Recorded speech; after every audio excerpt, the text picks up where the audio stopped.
I don't know what you're talking about. And then I'll walk out and try to find Perez. You get notification later from Holden. Yeah, you guys don't have to worry about the moon bus. We got it staked out. The night came, LAPD was there, but they spooked off the moon bus, and there was a group of about half a dozen people that were waiting. They rushed off into the mess. Once they saw the moon bus wasn't coming because of the LAPD presence, just kind of disappeared into the night, into that mess in the Hollywood Hills. So nobody was taken into custody, and the moon bus never landed. There's some stuff I'd like to follow up with Perez here and see if I'm going to broach the subject with him of finding Styles and getting him off the street. Yeah, he doesn't get released for no reason. I would like to talk to Styles for sure. I've already talked to him. I don't know if that's going to do any more good. Oh, you want to retire him? He's being a tool. But okay. He's causing more problems than he's fixing. I will definitely help with that. But like Perez is already thinking like whether it's official or not, he's gonna open a case file on this templating process and trying to track down the Nexus 9s that are specifically of the template origin. Because those are all early Nexus 9, so they all could have some flaws. And at some point, we need to have a cutscene at a noodle stand where Perez digs around in his pocket and pulls out his as yet unrevealed signature item. It's an origami bird that the notorious Detective Gaff gave him one, and he hands it to Amor and says, "Hey, I think you're more free than me right now, so why don't you take them?" Ooh. I don't think Amor has anything to say, just a nod and a peculiar look at the little piece of folded paper. Yeah, I think that like if we're doing like what I think I would be handling after this, I think I'd be filling out the other replicant officers. Oh. And trying to see, and I'm trying to figure out like, because my mindset is like basically he's turned a corner in some way. Like he has this idea of they put all this junk in us to try to control us. It's not really like that they're saying it's she said it plainly that they're using it to control. But like the memories and all that stuff in his mind is like a cage that's trying to oppress us. Right. Once we realize we're free of it, right, we can be like our true self. Like basically we're throwing off all the crap they gave us and being themselves. So he's not really preaching, but he's going around to the other officers and trying to see if any have the same mindset as he is. I'm basically trying to fill out who's towing the line, who's on the verge of being another Lee. Basically, I'm making it my personal responsibility to kind of track and file all the other replicant Blade Runners. Profile all of them? Yeah. Okay. And I was thinking, I don't know how hard this will be or how practical it is, of potentially making Sarah my point of contact person. Your key relationship? My key relationship. And not necessarily that she reciprocates, though I don't know, but more like I'm always going to try to find her somewhere and show up in whatever posh training facility she's in or whatever it is, and show up with a little teddy bear or something, and give it to her, that type of stuff. Nice. Okay. Yeah. Excellent. Because her trauma is real, unlike mine. Right. Right. Your next baseline test is going to be a doozy. Yes. Nice. I can't believe you guys finished before the shift where you had to, do downtime. Like everything happened before you needed to start taking stress. I was wondering if that was going to have any effect. Yeah, that was really fun. I like how you guys resolved that. That was really hard to keep to keep on track. Yeah, there was some stuff in there that was going to lead, that was going to try to seduce Amor. Like the moon bus could have been the end of Amor's character, like depending on how things went. Oh, he catch the bus. Yeah. So that was an option. So it was, but I love much more what happened, with his like kind of pursuit of humanity and the kind of attachment to Sarah. I think that works really well. And also the decision to Lee's broken. We're done here. Well, yeah, and like I was kind of viewing it as like, again, to me it's a kind of like a fake prison that we're in, and like if she can't escape it, Yeah. then like I have a kinship, but only in so much. It's like if you've seen that it's fake and you still can't let go, you're just in pain and suffering. And so I really do think he's looking for other awake, for lack of a better term, replicants if he can find any. But we'll see how my baseline tests go. And Perez is gonna stay a target of the Wallace Corp until the bitter end. They're on my list and I'm on theirs. Nice. It's funny because it feels like I have escaped that, which I'm not fully sure how, but Because you're the clean-cut, hard-working replicant kid. yeah. That was really fun. Wow. Yeah, you guys took this in a very different direction, but that was really fun. Yeah, did we throw you some curveballs? Yeah, but it was good. Yeah. Oh no, it was really fun. It still turned out well. There were like some warnings in the adventure. It could end here, it could end here, it could end here, and I was like, oh, I guess it can. So how did they structure it? Was it like if-then kind of thing? No, they had events that are triggered at certain times on the tracker. When you first get the call for Wallace being upset about the magazine article, that's like a pre-scripted thing. And Lee hitting the memory lab is a pre-scripted thing. Like that happens at a certain time. Like I can shift it depending on if something would make it happen or something would kind of negate it. But because you guys were there and kind of staking it out, of course she had to hit there, and then of course Wallace was gonna come in behind and try to mop up. I just realized I think I fired one shot the entire game.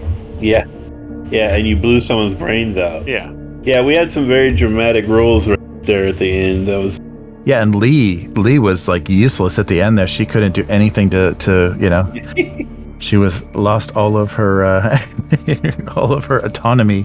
Amor was doing the like William Kirk break the android logic thing, Yeah, right. Everything I say is the truth. I am lying. Yeah, and you guys avoided one more run-in with the hit squad. There were like three Wallace attacks in this adventure. In 3 days, you get hit 3 times by Wallace teams. So if we had gone to Kill Magazine, something had gone down there, or would it just been? No, yeah, there wasn't any major. There wasn't anything pre-scripted that would have happened at Kill. That first one that happened outside of the Metro Cab could have happened anywhere. So that could have happened, outside Kill Magazine as well, just depending on where you were on the date that triggered.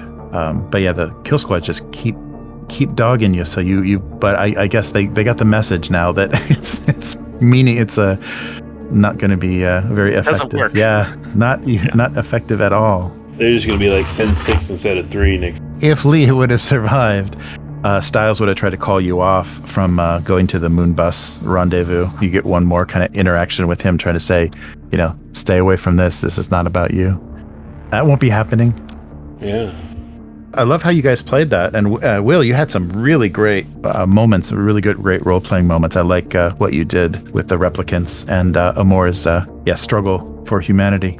Well, I think it's all because of that mistake we made when making his character. The 8 years of fake life, like it's like the double lie, right? It's like you're told, like, okay, you're a replicant. The first so many years of your life is all fake. And you're like, okay. And then you live your life, and you're like, oh, and by the way, the last 8 years of your life have also been fake. Right. Like, wait a minute, what is? Yeah. Yeah, I was thinking about a whole conversation I was gonna have with Perez if the right time came up of like, how do you know you're not a replicant? How like what's the last thing you remember? Like because I have a mom. Yeah, right. When was the last time you saw her? I've only really known you for 3 days. No. If you guys want to keep these characters, we can do something else with them, or when the next case file comes out, we can see how that connects. Oh yeah, if it works for that, we should use it. Yeah. Again, because I think we literally just now can be like the buddy cops, like because we've been through the ringer, Yeah, right. Yeah, because I wasn't sure if Perez was going to end up shooting me or telling me off or whatever it was, because I kept screwing you over. Well, most of the time I didn't really know you were screwing me over. Yeah, I just wasn't around. Yeah. I was worried that when I shot Lee, if it had actually killed her, you were gonna.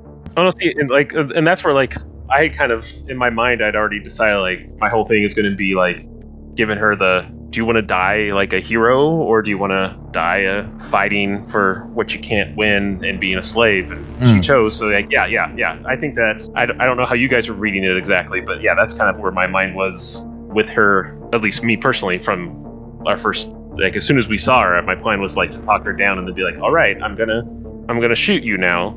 Are you gonna resist, or are you gonna let it happen? Type of thing. It's kind of the long-term speech I had planned, and then we got attacked. So then I was like, okay, stand up, let's fight, and then I'll kill you.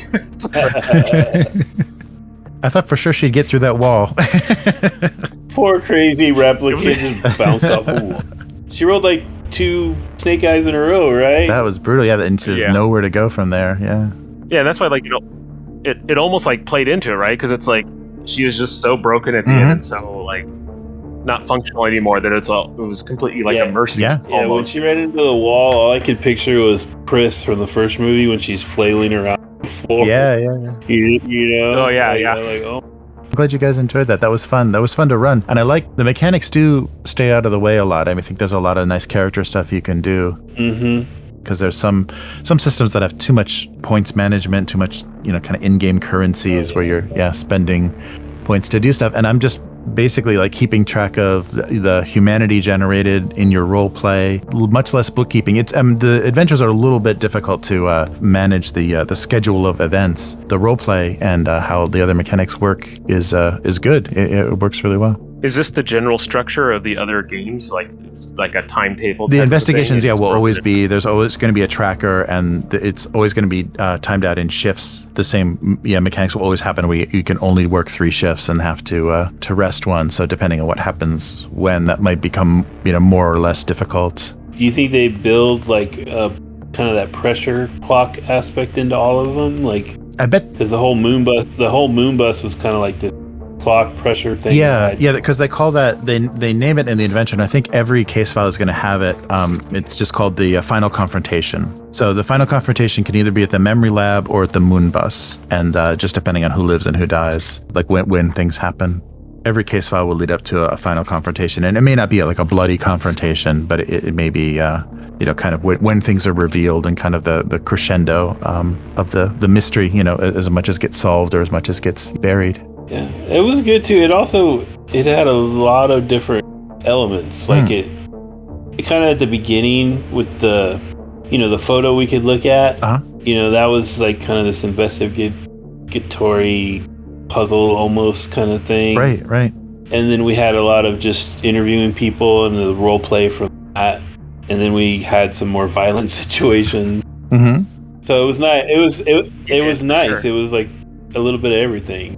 Yeah, I liked how that the Styles attack kind of was disturbing, kind of kept you on guard, and made the end of it more tense because you're like, okay, when are we going to get jumped again? It was just a bunch of black spinners chasing. The one thing we didn't get into, and it almost came up, there's a couple of times where it could have come up, like Styles multiple times was supposed to interact with you guys, and if things went weird, he was just going to run, and so that would have been chases. And also you guys the hit squad could have confronted you when you were in a spinner, so it would have been a spinner chase, basically like air-to-air combat. Oh man. Wow. So they could have been firing missiles at you as you guys are going from one shift to one location to another. We did split up a ton. Yeah, we were almost not together. I mean, I'd say it was maybe 3 shifts, if even that we were. Yeah, that's true. I guess we both slept in the police station. Yeah. There we go. But you got a lot of ground covered, though. I think that was good. And that also created that tension, too, where you decided what information you were going to relay, what you were going to withhold, what the LAPD was going to know. I thought that was, gave a lot of opportunity for that to happen as well. What shenanigans Amor was not going to tell me about. Well, and I feel like Amor's turned a corner here. So I think that assuming that we play this again, I think it's going to be far more upfront with Perez in a lot of ways. Yeah. Like I think that he's at first I was trying to be like he's toying with like, do I want to protect these Lee and stuff like that, and then when I found out she just killed her apparently without him firing first, so later on it implied that he had pulled his gun, but it wasn't at her. All this stuff kind of changed and colored how I was thinking. It went from me trying to be sympathetic to me understanding all this is gray, right? That's kind of the point of it, but it's like where do I fall in this whole thing? And I think that him and Perez are more aligned now. Like at the end there, Perez even was like, "Oh, this is what you guys are going through. I see. Yeah. Why you're all busted." Mhm.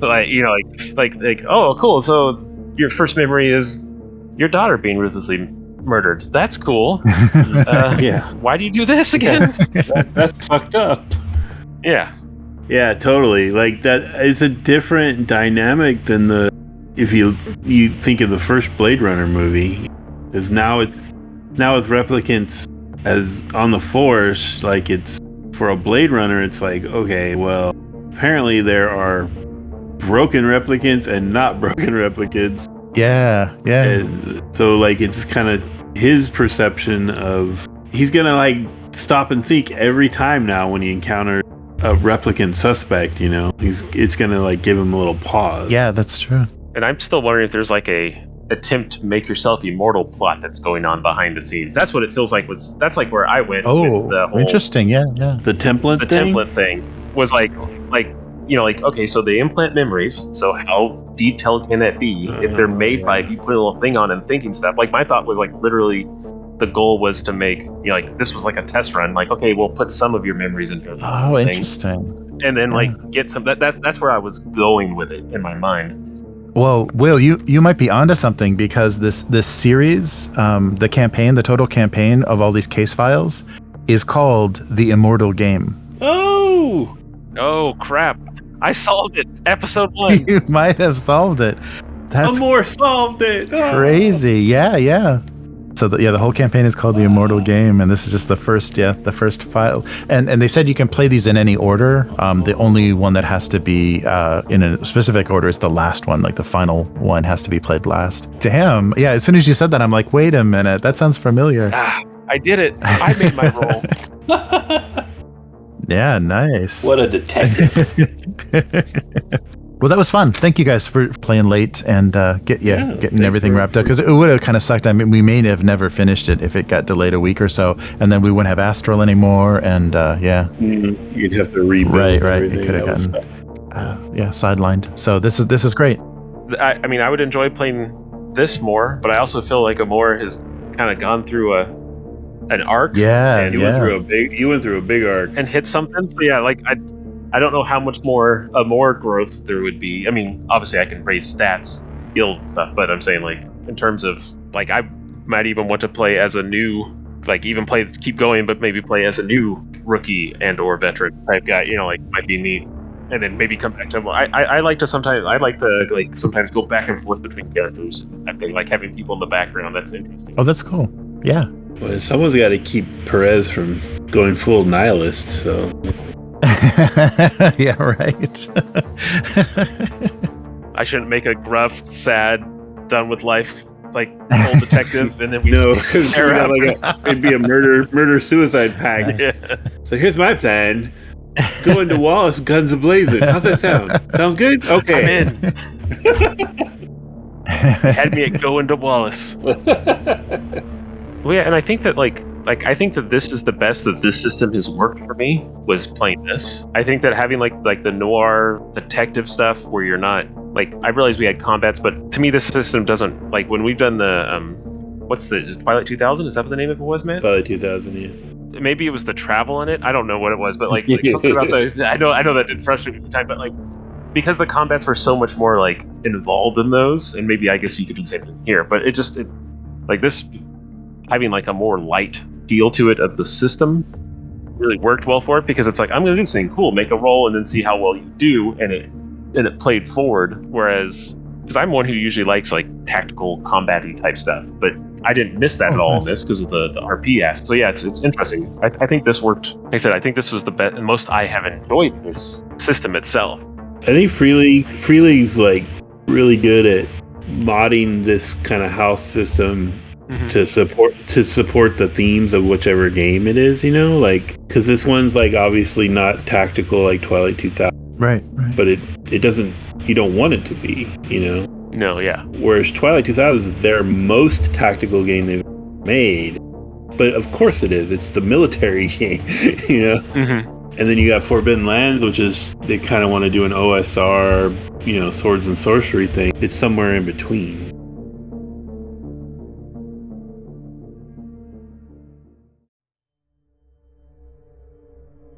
we wrapped it all up. Look at it, everything's capped. Yeah, so we're all yeah. now we're all on the same page. Did that end kind of the way you thought it was going to end, Jeremy? Or Oh yeah, no.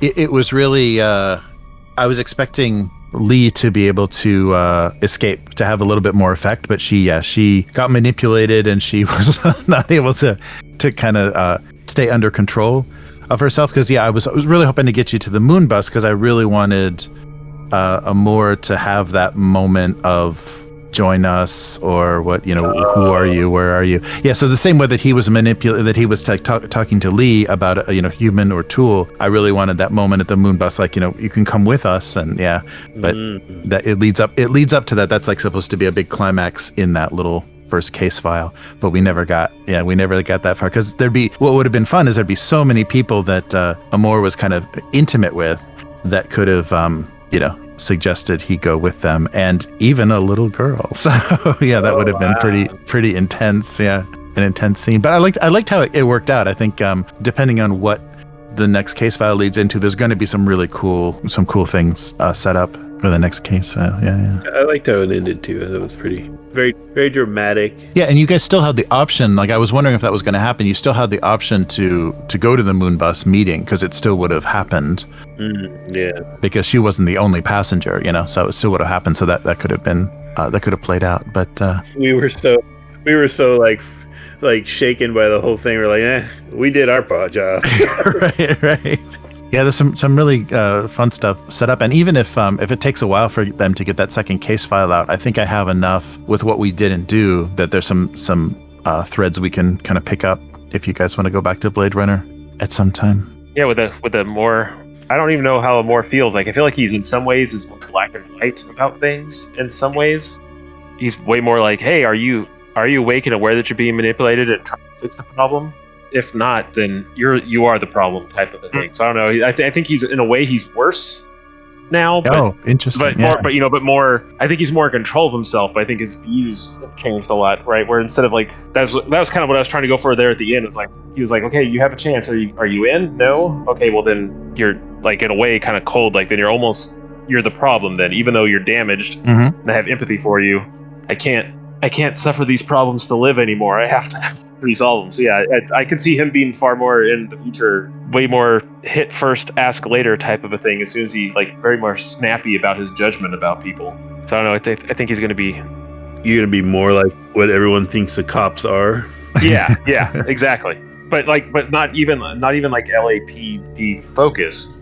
I think he's still like totally wants to like liberate the replicants and everything. I just think that he's like, okay, if you're a replicant, I'm sorry that they've done this to you, but can you see that you're being manipulated and this is all bullcrap? No, well then you're just going to cause more problems. I can't, like you like I have to cut you out basically because you are part of the problem. Like you're feeding into this stuff. I think is where he's kind of going. So yeah, I can see him being like, oh, okay, you're kind of aware that you're in a cage and you're like not letting it control you on every level. Okay, you're cool. Yeah. But if you're like, yeah, man, F the man, and F the man just means, burning down stuff or like styles, like just like in a way, just kind of sowing problems, not really fixing things, then he's like, I still think, and I don't think it was actually ended up making it into the video. I think we ended it with like me saying like, we got to hunt down styles. Right. I was going to do an epilogue. Yeah. Cause you guys talked about like where you wanted to go, what you wanted to do after that. And I thought that was enough. That was like a good story ending, but yeah, there's definitely an epilogue where you guys are like, okay, now what's next? Yeah. Because you mentioned about Sarah, about wanting to keep in touch with Sarah and her being your new, main character for the future, with Amor. And so you guys had a lot of character plans, but it didn't quite. It felt like it ended with Holden. So yeah, that's where I cut the video. But I think there's like another like 20-30 minutes of kind of you guys talking about what are we doing now, which would be a cool lead up, a lead into the next part of the campaign. Very cool.